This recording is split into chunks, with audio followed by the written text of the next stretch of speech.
Okey, sila jaga kad nusuk ni Di Mekah ni, dekat Haji Ismail ni banyak kad nusuk yang tercecer dikumpulkan di sini. Tak tahu siapa punya.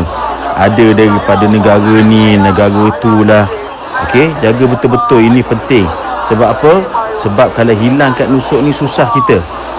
Kad nusuk haji ni musim haji 2026 1447 Hijrah. Macam-macam. Dekat sebelah polis ni, dekat Haji Ismail ni ada kad nusuk ni banyak sangat yang tercecer.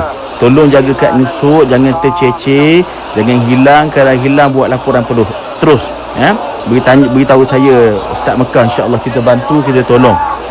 Dengan dengar tu akidah Islam, Allah ada tanpa tempat, Allah tidak duduk atas arasy. Kat sini area ni banyak orang yang hilang kad nusuk, tengok ni banyak sangat.